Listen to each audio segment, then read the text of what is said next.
News anchor Brett Mills. Thank you for joining us tonight for the second debate for Mayor of Elmira. I will be your moderator for this evening. And I just want to say that we are live from the Clemens Center, and we also have a live audience with us tonight. Each candidate was able to invite guests of their own. Supporters, 18 News, and the Clemens Center also invited guests. As a rule for tonight's debate, audience members are not allowed to show any support or opposition for either opponent. So now to those candidates for tonight. We have incumbent Mayor Dan Mandell. He's had that position since January of 2016. He's running tonight as a Republican. And his opponent for this evening is Elmira resident Jim Hassell. He is a retired educator, and he also ran for the Chemung County Legislature. He is running tonight as a Democrat. I want to take the time to thank you both for being with us tonight. And now to our panel. I'm here joined with Dr. Stephen Coleman. He is a political analyst and professor emeritus at Elmira College. And to my left is 18 News investigative reporter Nick Dabina. Now to some rules for tonight's debate. They will be each given 1 minute for their opening statements. They must not go any longer than that 1 minute, and once we all begin asking questions, they will be given 1 minute to answer. And then they will have a 15-second warning once they get to the end of that time, and once they get to the end of their time, they will hear this sound. Now, if either candidate continues to answer the question after the sound of the bell, I will be forced to cut them off. We had a coin toss yesterday to see who wanted to go first with their opening statements. Mayor Mandell did win that coin toss, and he decided to go first. So, good evening, Mayor. Your time starts now. Good evening. Many thanks to WETM for holding tonight's debate. Since I took office in 2016, my administration turned a $3.1 million deficit into a $7.1 million surplus. We turned around the city's junk bond status and turned it into investment grade A-. Our policies have generated over $200 million in development throughout the city of Elmira. We've enhanced public safety by hiring additional officers, putting them on the street, giving them the equipment they need to do their jobs. We put flock cameras throughout the city of Elmira to protect Elmira citizens. With our American Rescue Plan funds, we issued $5,000 grants to homeowners who applied for those grants. We also applied and been awarded $4 million in state and federal grants for home and neighborhood improvements.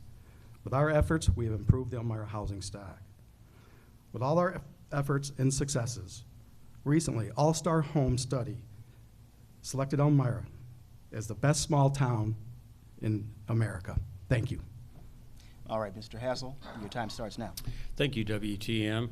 We live in a wonderful city in a beautiful location with great potential, but the status quo is suffocating us. We deserve better. My campaign is about a new beginning and a new direction for Elmira. It is about working together and taking care not only of our downtown, but of all our communities. We need to reinstill in our elected officials a sense of stewardship, a commitment to ensure the safety of our neighborhoods, to care for our youth, to keep up our properties, and to renew our dedication to community. We need to listen to you better. We need to take Elmira into a well-planned, thriving, and inviting community, and we need to take Elmira from a drive-through to a drive-to city, a destination that we all can be proud of. All right. Thank you both for your opening statements. So we're going to start with the questions now, and Mr. Mayor, we're going to start with you. Why, and please be specific, should people vote for you and not your opponent? Well, I think I pretty much laid it out in my opening statement of where we were and where we are now. The city's thriving. We've had over $200 million worth of development throughout the city of Elmira, and we're seeing more businesses come in. I've talked to a lot of people that have moved here from out of town. They love this area. We've been very successful with our finances and what we've done bringing our finances back. We've enhanced our public safety. This is a safe town. And I said earlier, as an American Home Study recently said, this is the best small town in America. So we're headed in the right directions. I'm dedicated to the city, and I want to give it another 4 years to continue the work that we've done. Thank you. All right. Mr. Hassell. This is not an especially safe city. We are losing population constantly. We have one of the highest rates of poverty in the United States. There is much to be done. We need to work with our communities and support them and support the agencies who are dealing with the problem issues that we have. Thank you very much. All right, and we're going to move on now to our second question. I'm going to start with you, Mr. Hassell. The city's first dormitory-style shelter is set to open next to St. Joseph's Hospital in November. What are some other things that the city is doing or should be doing to address the nationwide homelessness crisis that we're facing here in Elmira? Homelessness is an issue of mental health and substance abuse as well. It is an issue that we all need to face and to work together to with our agencies that are dealing with these issues and with the police. We need to support our police in their efforts to take care of crime. And so I see it as a community effort. All right, same question to you, Mr. Obviously, Mayor. my opponent has not read the statistics recently on public safety in Elmira. Elmira is a safe city. But what we need to do is get supportive housing, and that's happening right now over on Judson Street. They're looking at putting in supportive housing with 20-plus beds. With that supportive housing, you will get drug and alcohol treatment for these people that are homeless to get them back on track. But it's a very difficult endeavor trying to deal with these people because a lot of them don't want help. So we work with our police, we work with our partners to address the homeless population and try to get these people off of drugs, treat their mental health problems, and get them back into society. Thank you. All right, thank you. Nick? Good evening to you both, gentlemen. Mr. Mayor, we'll start with you. We have been reporting on ongoing bullying within the Elmira City School District over the last few years. Recently, the Elmira City School District also declined a Freedom of Information request regarding any violent incidents or crimes being committed within the school district. The question is this: should parents know these statistics and have more clarity on what's happening, and what can the city do to better ensure the protection of our young students, whether it be from bullying or otherwise? Well, first of all, when it comes to the schools, they should be transparent in what's going on with bullying. It's a major problem in many schools. As we know, that we have school resource officers supplied by the Chemung County Sheriff's Office to keep schools safe. These individuals that are bullies need to be handled and dealt with accordingly. And as far as the city goes, we can basically, speak to people and tell them that bullying is not acceptable in our city.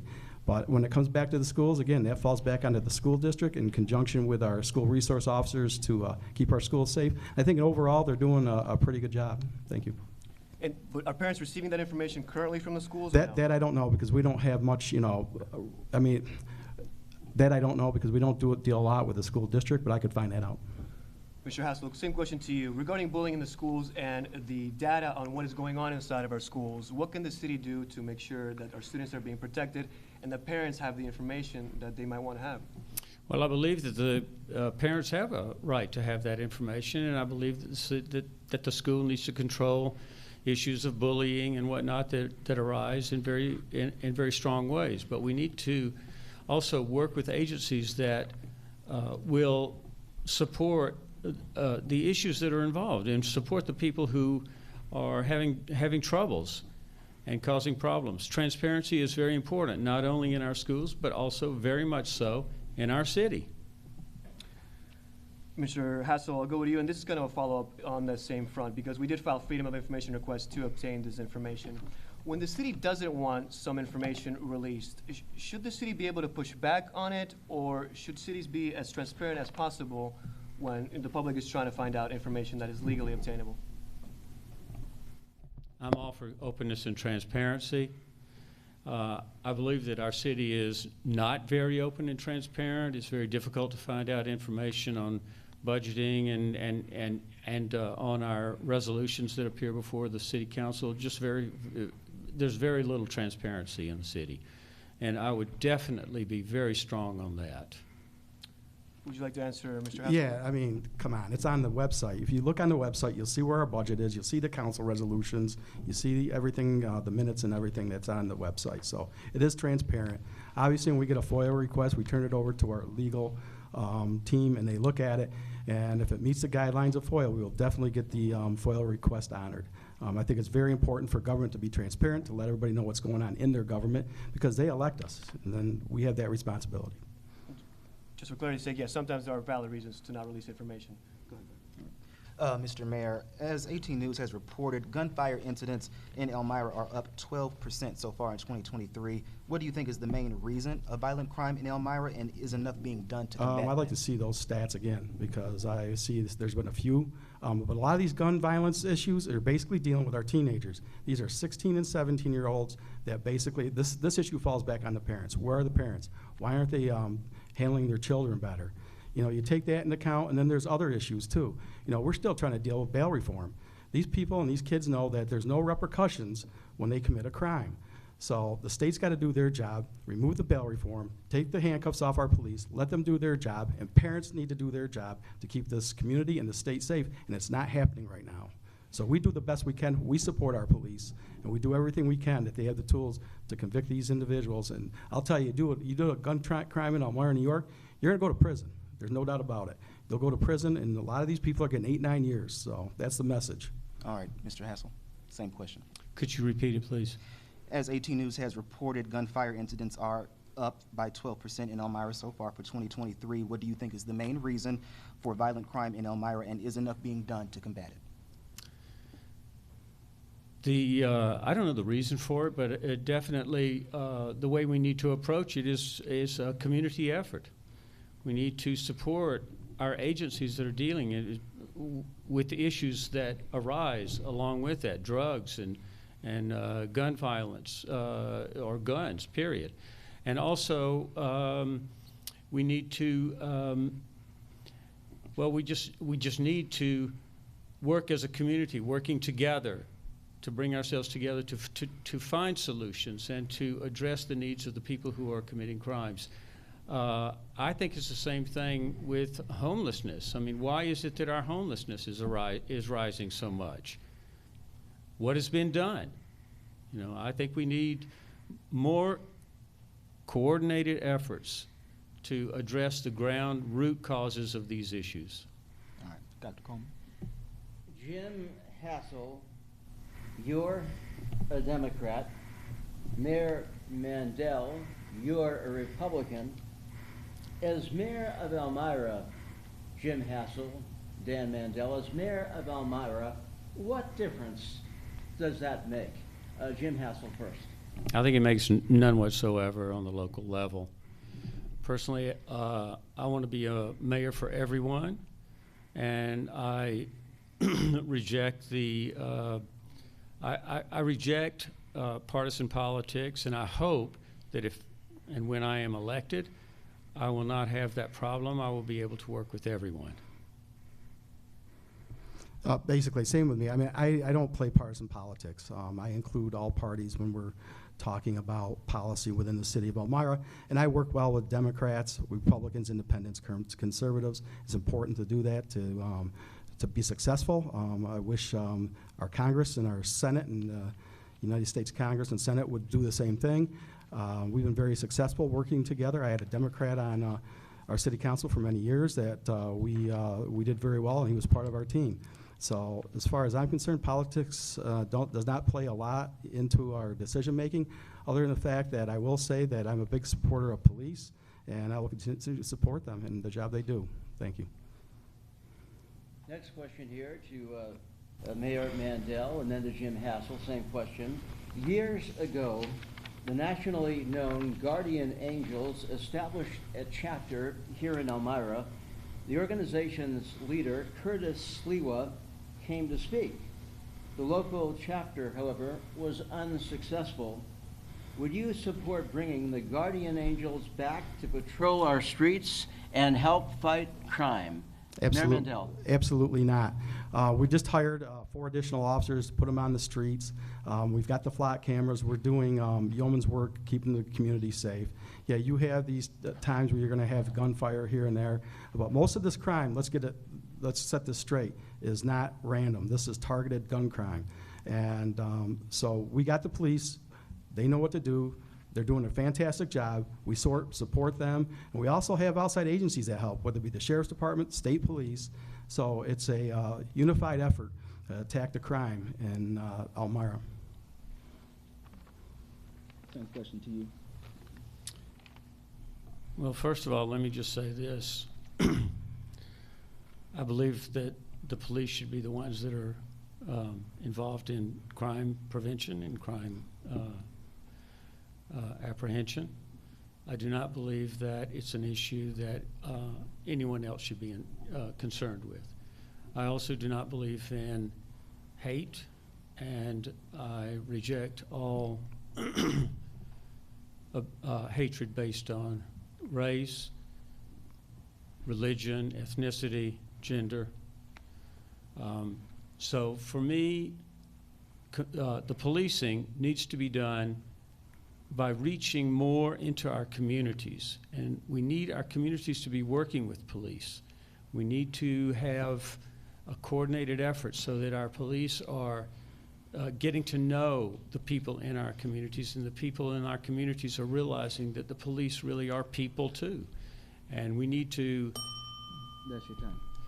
So, next question. In the past year, 2 city council members have been arrested. What are your thoughts on them being able to stay on the council, and do you think they should be able to represent the city of Elmira? I'm going to start with you, Mr. Hassell. Well, they were not.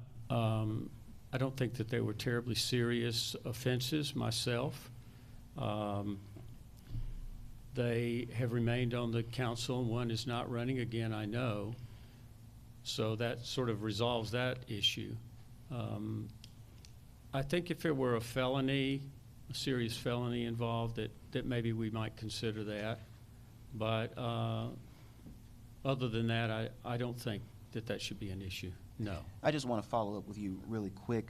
One of them was a misdemeanor, but it was a DWI. Are you saying that that's not serious? No, I would say a DWI is serious, but I would say it's not a felony. Okay. Mr. Mayor? Yeah, thank you. Both of those crimes were, in my opinion, pretty serious. The decision for them to stay on council is strictly their decision. I talked to both individuals. They have to make that decision. The people that elected them, they have to answer to them. One is not running, one is. The only one that can remove a council person or anybody from office is the governor. And it has to be pretty egregious. Now, I don't think this raised the level to egregiousness to remove them from office, but they have a lot of explaining to do their constituents for their behavior, quite frankly. I mean, people do make mistakes, so. All right, thank you, Mr. Mayor. I'm going to start with Mr. Hassell again. Do you think that police services in Chemung County should be consolidated, yes or no, and why? No, sir. I think that the, well, I think it's a complicated issue. Yes, in some ways I think that we could consolidate police services within the communities, within the cities adjacent to Elmira. If we could save money that way, I think, and provide better services, police services to our communities, then I think that probably would be a good idea. In fact, the police and fire services are coordinating with other towns in our area. So I see it as a positive thing, but in terms of making it a county-wide policing or fire service, no, I do not. All right, Mr. Mayor, same question to you. Yeah, I've had almost 30 years of experience with law enforcement, so I can say no. Consolidation doesn't work. We do have mutual assistance that works very well. We know policing, it costs taxpayers money, but taxpayers want their safety. And, you know, it's been proven that taxpayers want their own police department too. So to consolidate them, I would say no. Basically, the mutual assistance does work, and that's what it is. And also, I do want to comment quickly on another issue.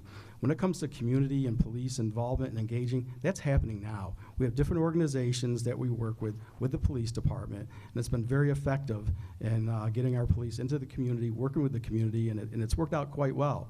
So, thank you. All right, Mr. Mayor. Nick? Mr. Mayor, I'll go to you. You're running for a third term. Should you win, you would be in office for 12 years. Do you believe in term limits for the city of Elmira?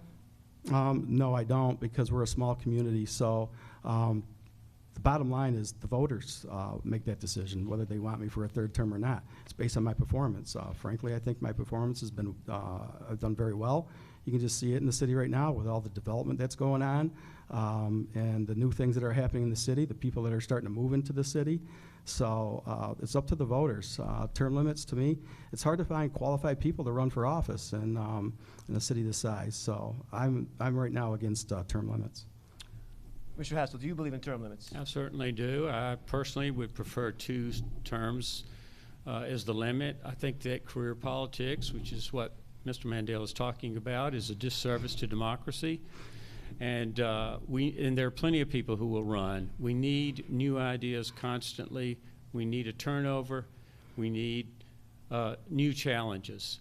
So I think that new involvement in our politics and new people running is important. It refreshes us. It gives us new life. Mr. Mayor, would you like to respond to that comment? Absolutely.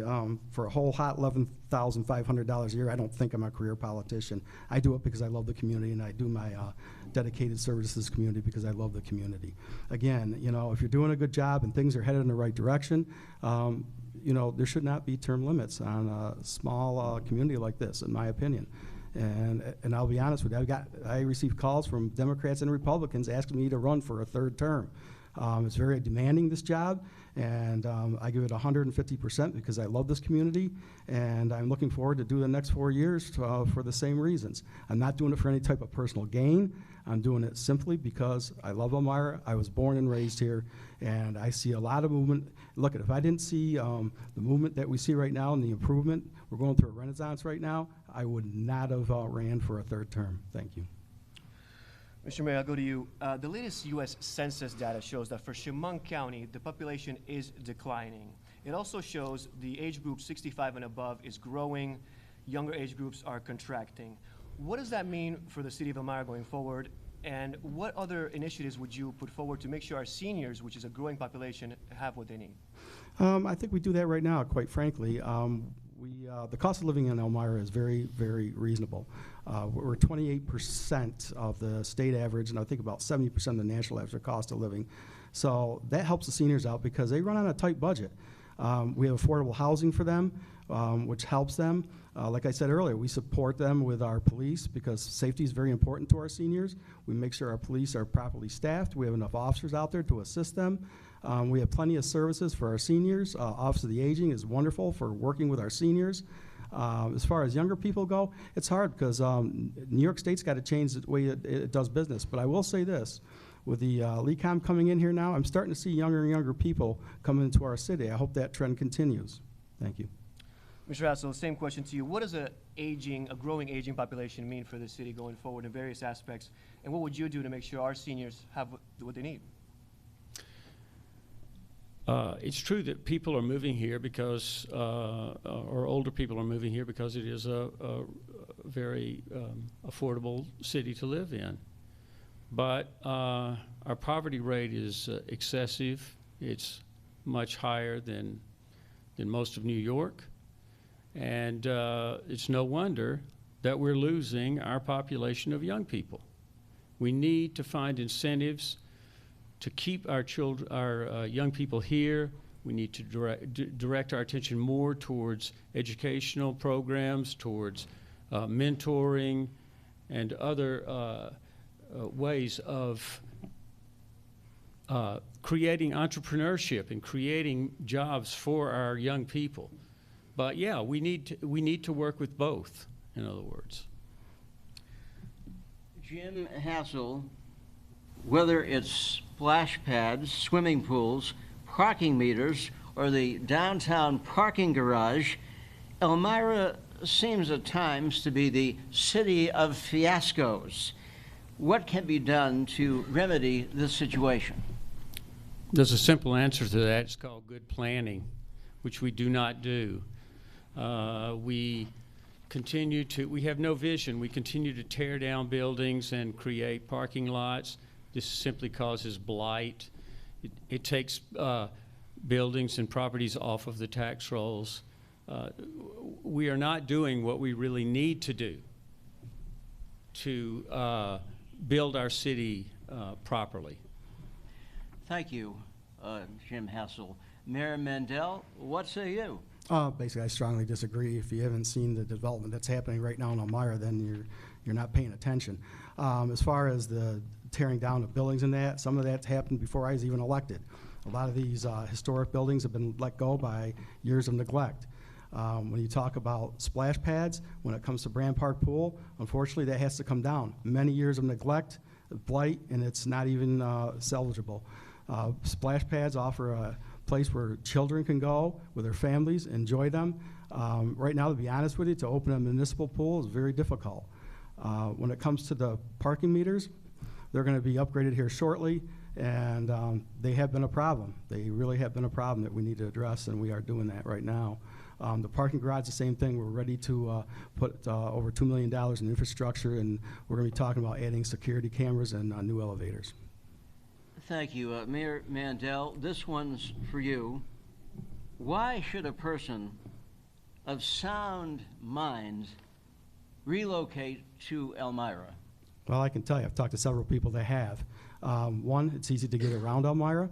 Two, the crime is basically low compared to a lot of communities. There's a lot of things to do here in the city, and we're centrally located. Let's face it, we're centrally located. You can go to Syracuse, you can go to New York City, you can go to Buffalo, you can go Philadelphia. So it's a great place. We got the Finger Lakes. Then we have the Clemens Center. We have a lot of things to do here in Elmira with Dunfield, the Clemens Center, and the First Arena. So that's why. It's a great quality of life for people that want to move here, and that's exactly what the people who have moved here have told me. Mr. Hassell, your response? Yeah, people come here because it's beautiful, first of all, and but in terms of things to do, yeah, there are things to do, and we can probably appeal more to the elderly than we can to the young people who will all tell you there's nothing to do here. So we need to reform our ways and address the needs of everyone, including our youth. All right, Mr. Hassell, tenants who live in Elmira properties are saying that their rents are too high and many landlords don't care about maintaining their properties. Do you agree or disagree with this? And if you do agree with it, what will you do about it? Okay, would you say that, what do I agree with again, please? Do you agree that Elmira residents are saying that the rents are too high and landlords don't care? Well, rents probably are too high. But we do need to address affordable housing in our community, definitely, both in the city and in our surrounding communities. And definitely. what will you do? We also need to address, well, we need to incentivize people to invest in the city, that is to say, to buy homes. And there are ways of doing that through, for example, urban homesteading, for example. And so my sense is that we also need to clean up our neighborhoods because many of them are deteriorating because of slumlords, and they need to be, and they're losing their property values, other people around them. So this is a major issue, and it certainly decreases the opportunity for people to have homes in our city. Okay, Mr. Mayor, same question. Yeah, actually, housing prices or housing value actually went up in the city of Elmira. And we do have affordable housing for these people that need it too. We just recently renovated the Girard Apartments over on Lake Street. We have a new development over on East Church Street. It's going to be affordable. And basically Libertad 2, which is the old Jones Court, when I was first elected, pushed that to get that renovated and used. So we have that. The rents in Elmira, quite frankly, are below the national average, so it is affordable. I know it's tough for some people to make ends meet, but overall, we have affordable and we have market rate. Some people afford the market rate, other people need the affordable. So when it comes to the landlords, there are some landlords we have problems with. We send code out, we cite them, and we hold them accountable. We do everything we can. And then, like I said, what we did with our City Rise and our other grants, we've actually improved a lot of the housing in the city of Elmira. All right, thank you. This is for Mayor Mandell. Mr. Mayor, this past summer, the city paved some of its busiest streets, but some streets, such as Water and Church, from I-86 to downtown are still in bad shape. Is there anything the city can do to get ahead of its street paving needs? Yeah, thank you for asking me that. Actually, our streets were graded here recently, and it's the best they've been in decades. Those two streets are actually next on our list to be totally redone. West Water Street, as you know, there was a project that's coming next year where that's going to all be redone. But look around these side streets that we've done this year. We've done miles and miles of repaving, whether it be mill and fill or whether it be overlays.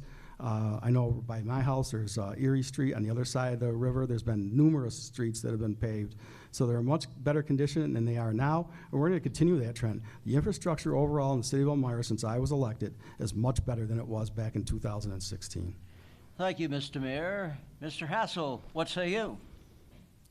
I say we continue to pave our streets, definitely, and we need to identify the ones, particularly in neighborhoods that need it seriously, that are disenfranchised. We need to pay attention to them.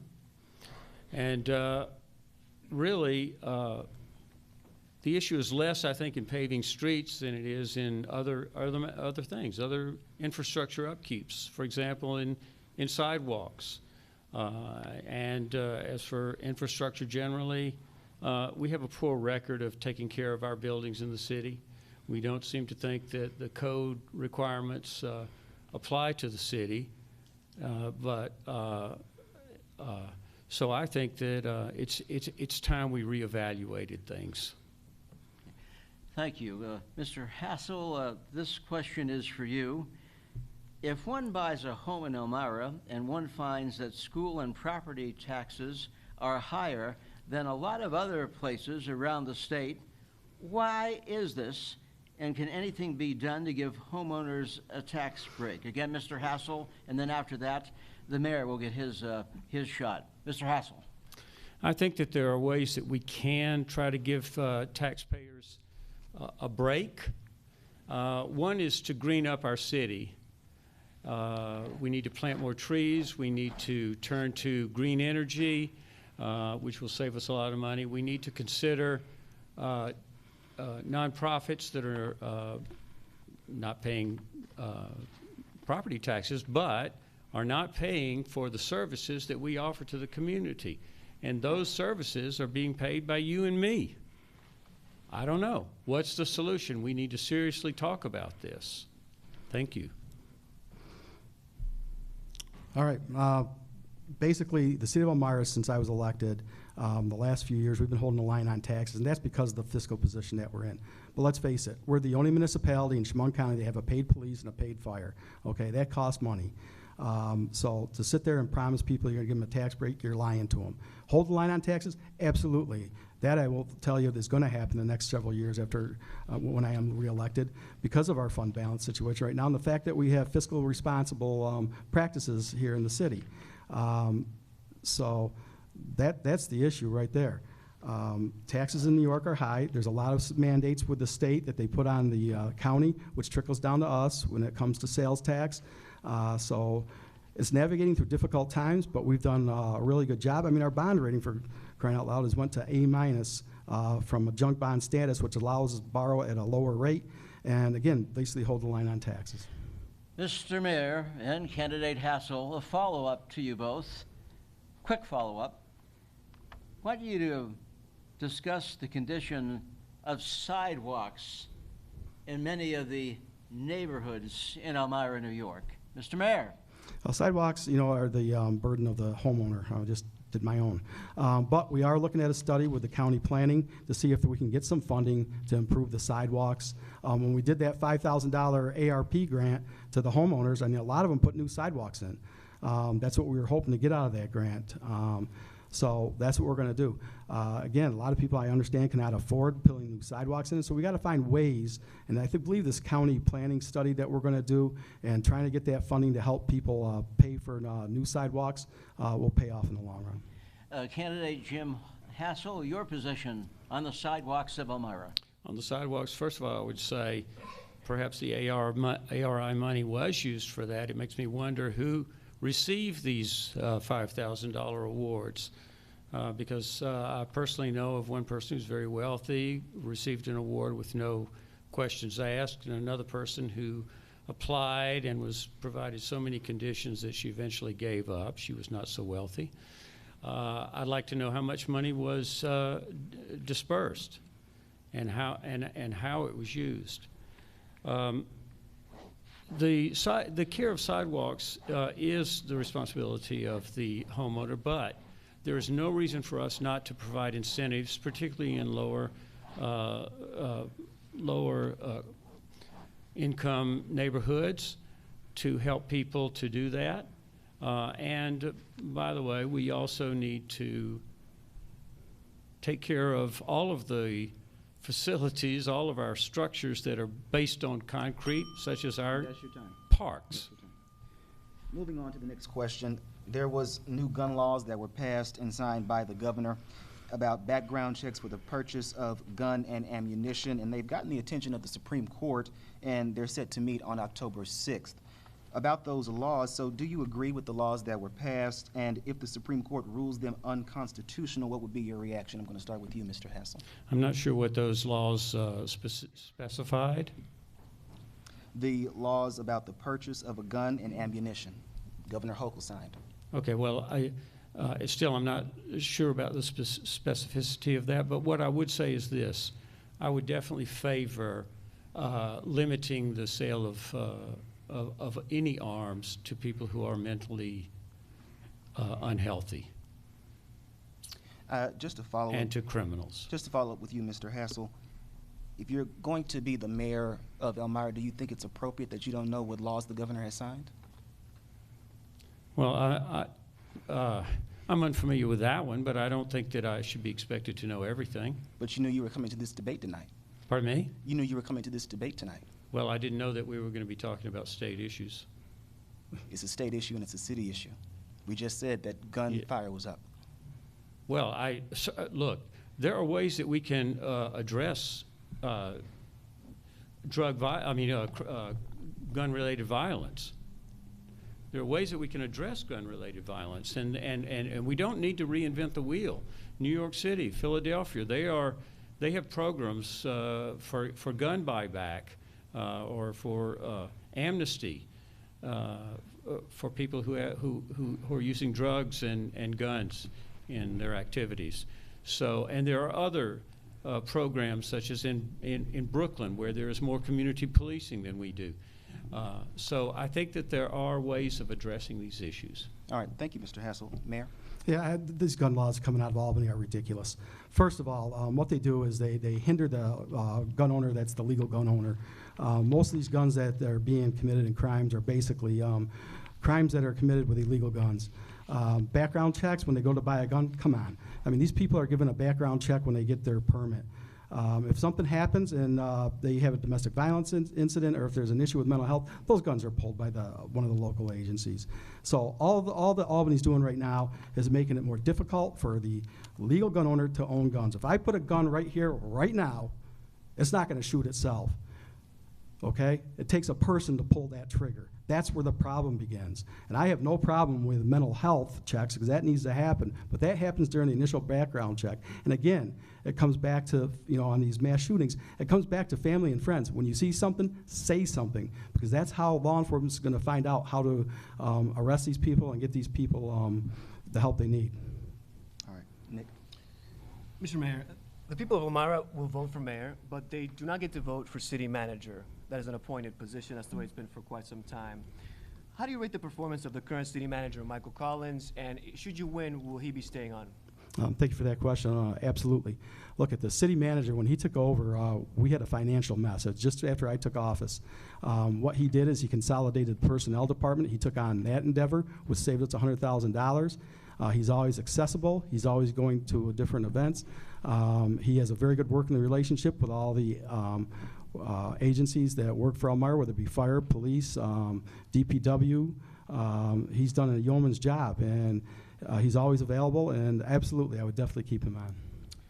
Mr. Hassell, to you, have you selected somebody who you think could be your city manager? And again, this is somebody who handles the day-to-day business of the city.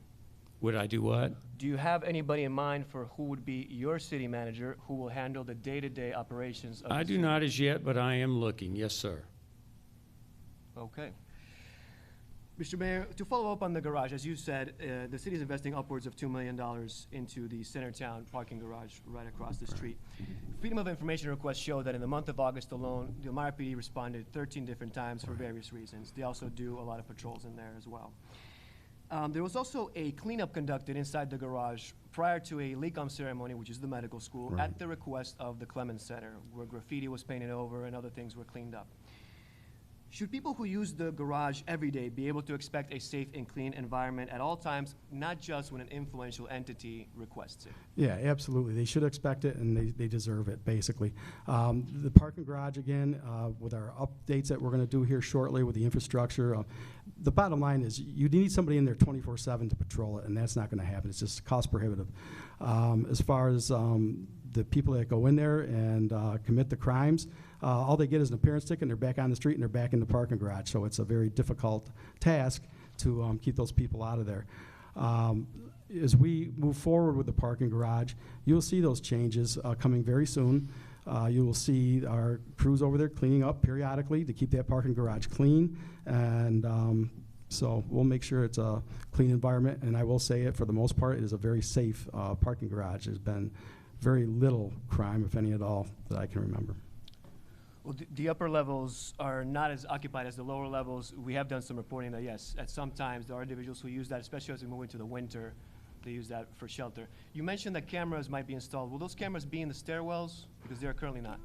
Yeah, that's be my recommendation, is to put camera in the stairwells and the camera maybe with some motion lights on the top of the garage. You know, presence is the best way to keep people like that from doing what they do. Again, unfortunately, we'll go to the next best thing, which is surveillance. I want to follow up on the garage, but I want to give you, sir, a chance to respond. The status of the Centertown garage, same question to you. Should it be okay that it gets cleaned up when an influential entity requests it, but what about the day-to-day for the people of Elmira? Yeah, I think it should be taken care of constantly. And we do need cameras and other devices to vigilate the traffic there and what's going on in the parking garage. Parking garage is important for downtown Elmira, and particularly when Elmira begins to rebuild and put in building infill in our downtown, we're going to need that space for parking, and it will fill up. So, I think that whatever can be done to keep it safe is a valuable thing for our city. Follow up, last question on the garage. But the elevators, as far as our reporting is concerned, for many months, at least since January, they've been out of service. One was briefly repaired for this LECOM event, but all three of them, at last check, are down. Is that not an issue with the American with Disabilities Act, and when will that be addressed finally? It probably is an issue with the American Disabilities Act. I don't know what the solution is. I know that that has been the case, and certainly elevators are important. People need it, and particularly elderly people need it. We need to make our city a walkable city, an inviting city. So anything we can do to promote that is valuable. So, Mayor, back to you. Within those $2 million, is an elevator fixed in that money? I was going to tell you, I've got the answer for that for the elevators. Yes, they are. We are going to be purchasing elevators, new elevators for the garage, and they will be installed as soon as we get them, and as soon as all the quotes come back and we get our bidder, lowest bidder, in to do the job. We have a rough timetable on when, or? I wish I could tell you. Government doesn't always move at the speed of light, and I'm coming from private business with my parents, and I sometimes don't like the way government moves, so as soon as possible. Thank you, Mayor.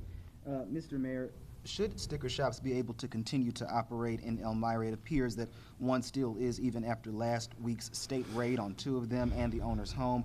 What should the city be doing to shut them all down? We've already started. I've been working in conjunction with Senator Elmira. We sent the names of these sticker shops up to Albany. It's their job to shut them down. They curated the problem. It goes through their Office of Cannabis Management and Taxation and Finance. Quite frankly, Office of Cannabis Management does not have enough investigators to shut them all down, but we made such a to-do about the one that was over by Burn Dairy and the one on Water Street that they finally came down and took action. So they should not be operating. They're not what was meant to be when they did the initial law. The state, quite frankly, screwed up the law. They have closed those loopholes. So we will continue to work with Office of Cannabis Management, Taxation, and Finance to get these places shut down. So if they're doing business now, my recommendation is to shut down now. Is there anything that the city could be doing more of, though, to get? We are them looking at stopped? doing an ordinance now that they've changed the loophole in the law. Our city attorneys are working on that right now. Okay, Mr. Mayor, thank you. Mr. Hassell, the same question to you. I think we should shut them down if they're not if they have not applied for a license. I think they should be required to have that to function. And if not, we need to shut them down. We need to shut them down permanently, not to let them open up again the next day. This is wrong. So I believe in the law, and that's what we need to follow. What more do you think could be done on a city level? Some cities around us have eliminated sticker shops altogether. So I guess it could be done. I don't know that I would favor that, no. But I do favor shutting down any sticker shops that are not being licensed, currently being licensed. Look, we have a problem with the kind of drugs that are delivered to our city. And some are extremely unhealthy, and we are finding people in our hospitals who have laced drugs. This is unhealthy. This is wrong. You know, so we need to enforce our laws on this matter. And another question for you, Mr. Mayor. The opioid crisis continues to be a top story in our newscast. So what is being done on the city level to help prevent that happening here? We work with our partners, Casa Trinity. Obviously, they've got a new outpatient over on Stoll Street. And they're currently, like I said earlier, working to build a supportive services housing on Judson Street, which I totally support. That'll give us over 20 beds. And you got to get these people into treatment. This is a bad situation when people are dying from fentanyl, and we know what a lot of the problem is the open border and these people coming across and the cartels. But regardless, we gotta take care of our own, get them into treatment, and look, it comes back onto the families. If you have a child or a loved one or a relative that you think is using an opiate, please get them help as soon as possible, because the consequences are deadly, and it's a nationwide problem, and it's got to stop. Mr. Hassell, same question to you.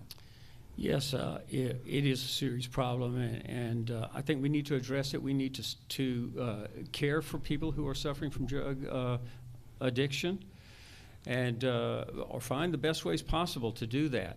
We need to get them off the street, and we need to get them care. I highly support doing that and finding the ways to do that. I know it's difficult. So it's a horrible thing we're facing in our society, and we need to really, really come down strong and develop a plan to address it, in which all of us are participating, including all of the agencies that we have in our communities, in our community anyway, that are involved in drug abuse and mental health issues and whatnot. Thank you. Dr. Coleman. Mayor Mandell, how big a problem is no cash bail? The bail reform, no cash bail, it's a disaster. So again, this is attributing to our homeless population. The county jail has a population of about 120 people right now. Back before bail reform, it was like 160. A lot of these people were being sent to jail because they're committing, albeit minor crimes. But once they get into the jail's pretty much turned into a service type setting. These people are getting counseling with drug and alcohol counselors, mental health, and they're getting referred. Now, whether they follow through when they get out of jail, but at least it gives them a fighting chance. It's also causing a lot of problems with violent crime. We had one individual that committed a home invasion, and due to this bail reform, was let out, and another week later, he kills somebody. It's unconscionable that a state would pass cashless bail. It's ridiculous. They need to go back to the way the bail was set before and let the judges handle it. And basically, we have ways that here with Project for Bail and pre-probation release to get those people that need to get out of jail at least supervised when they're out on bail.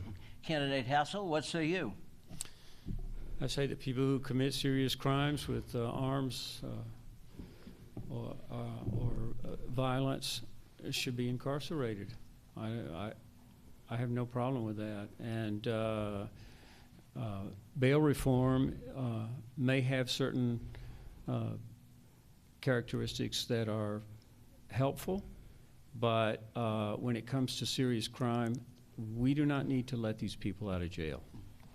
Mr. Hassell, many citizens in Elmira are afraid to walk the streets after dark. Are you? And would you want your wife walking the streets alone late at night in the wee hours of the morning? Well, the neighborhood I live in is fairly safe, and people do walk. They walk late at night and they walk in the morning, early in the morning.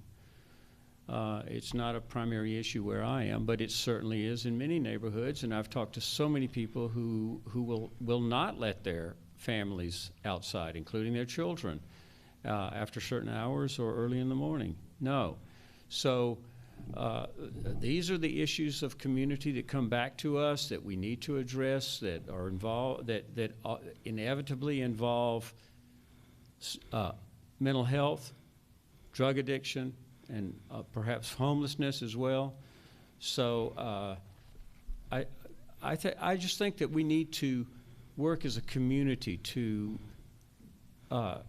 try to improve our actual neighborhoods, our neighborhoods where the people are involved in being vigilant about what's going on in their neighborhoods. That is also an issue for us. Mr. Mayor, your response. I walk the city streets all the time. And matter of fact, recently I attended a concert over at First Arena, and I walked down the street about 11 o'clock at one of these streets that were so-called dangerous, and there was nobody out, and I didn't feel threatened at all. Would you want your wife to be walking around alone at 3 o'clock in the morning in downtown Elmira? Sure, why not? Why wouldn't she? Basically, as I said, most of the crimes you see here in the city of Elmira are targeted. They're not random crimes. I feel very safe in the city, and I've been to communities where I don't feel so safe. This is not one of them. So I would have no problem with my wife or myself or, for that matter, anyone walking the streets of Elmira. So. Mr. Mayor, but do you think there's something to be said for residents feeling the fear? Well, it's perception. Basically, I don't know how you change that perception, but if you look, again, at the crimes that are being committed, it's basically, they're not random. They're targeted crimes, so they can feel safe walking the streets of Elmira. And the crime statistics show it. One of the things with this American Homes, the study they did is that Elmira is a very safe city based on a recent FBI crime statistics. So, it is a safe city. But again, perception is reality. I'm here to tell you Elmira is a safe city. You can walk the streets. You're not going to get robbed. You're not going to get mugged. You're not going to get shot. I want to clarify something that was discussed earlier, very quickly clarify something. Mr. Hassell, you mentioned that the city manager, Mike Collins, you were considering who would be your city manager. Correct. Does that mean you're not satisfied with the current city manager, Mike Collins? There's some things about his work that I'm not particularly happy about. I do not think he's transparent. I do not think he's receptive to people very well. And I think his style of management is not exactly what I would be particularly so, in your opinion, inclined. In your opinion, Mr. Hassell, is it time for City Manager Mike Collins to go? I think if I can find someone that I would like to work with better, definitely. Is that a yes? That's a yes. But you're leaving open the possibility of keeping him on as your city manager? Well, at least for the time being, I don't know. I'm looking. Thank you, Mr. Hassell. Mr. Mayor, you mentioned you went to a show at the First Arena. When the First Arena first opened in 2000, it was touted as an economic engine that could help revitalize downtown Elmira. It's recently come under new management, as you well know. It's now under the Chemung County Industrial Development Agency. Prior managements have been Elmira Mammoth and others. Why has the arena struggled to live up to its expectations? Well, I thought initially when it was built, it probably wasn't the best place or best idea, but these arenas are very, very difficult to be successful. Well, usually what happens, if you look what happened with Binghamton, is that Broome County ended up taking over the arena, and they ended up basically realizing that the arena's basically going to run in the red most of the time. So we want it to succeed. We're hoping this new plan that they come up with the IDA, that it does work. I know they're out there marketing. I've seen different concerts coming. We got the hockey team going, and so I'm hoping it's going to be a huge success. But you know, these arenas are very difficult, and they're so. Should the first arena be privately held and run and not run by the county? I think at some point it definitely should be. If they could sell it to somebody that would like to purchase it, one, it would go back on the tax rolls, and two, they'd you know, they'd be responsible for the upkeep and everything instead of the IDA. Now, there are other venues that book consistent shows and pack their venues, but not the arena. And the Elmira River Sharks, they recently announced that their home game has been rescheduled due to some issues with the ice machine. So let's go to you, Mr. Hassell. What is your opinion of the first arena? Why does it struggle to be as successful as it could be, and what would you do about changing that? Well, first of all, it was ill-conceived, I think, right from the beginning. It does suffer from needs. I mean, it's certainly not in the best shape possible. It's fortunate that the city has gotten rid of it, although it did pump a lot of money into that building. So I think at least for the time being, we're stuck with it. I like hockey, but you know, we don't. We need more of an infrastructure and businesses down around the arena to really make it thrive. And I hope we'll get there. And do you think the arena should be privately run instead of the county? Well, I certainly would like to see it on the tax rolls. All right. This question is for both of you. I'm going to start with Mayor Mandell. If you're elected in November, what will you do as mayor that's new and innovative and not business as usual? Basically, we're going to start concentrating more on our neighborhoods. Our neighborhoods need work. We'll be going for some more grants to help with properties and do that. We will continue the development that's already happening. We've got a new project right now over at the old Beecher, or excuse me, the former Booth School that's happening. So we will continue to do what we're doing because we have been successful. And, you know, there's a lot of other things as far as neighborhood improvements and so forth that we'll be doing. Mr. Hassell. Well, we started our downtown, and there's still, of course, a lot to be done. But this money needs to go to the communities around our downtown, particularly the communities that have been disenfranchised, like District 2 or 5 or 6. This is where we need to concentrate our efforts, and we need to grow our community centers, and we need to develop more associations and programs for our youth in these areas. So I'm looking at concentrating our attention particularly on the areas that are in real need in Elmira. All right, Mr. Mandel. Yeah, actually, we're just the other thing that I really want to concentrate on is the south side. We know that needs a lot of attention. That's why we just submitted for a $10 million DRI grant to bring in some money to revitalize the south side. Federally qualified health center, sinking money into the buildings that need that. We'll have a building fund. We're hopeful we're going to get that $10 million to revitalize that part of the downtown. As you've seen on the north side, it was very successful, and we're hoping we are awarded this again based on the enormous success that we had with our first DRI. All right, well, that's going to have to be our last question for this evening. I want to thank you both, you know, for coming in and having this debate. And just a note before we go, I would like to take a moment, as we just did, to thank both of our candidates for joining us tonight. And just a reminder, the general election is quickly approaching. That election will be taking place on November 7th. So make sure that you are registered to vote. And as we get closer to that election, here's a quick look at some important deadlines that are approaching. You have until October 23rd to turn in your applications for vote by mail. That's the 23rd of October. And you have until October 28th to register to vote. Again, I want to thank the candidates for being here tonight. I want to thank our audience, both at home and here at the Clemens Center. And I want to thank our panelists, 18 News investigative reporter Nick Dabina and Dr. Stephen Coleman for being here. And I just want to say it's always a pleasure to be here with 18 News, for all of us here at 18 News. I'm Brett Mills. Thank you for joining us. Good night.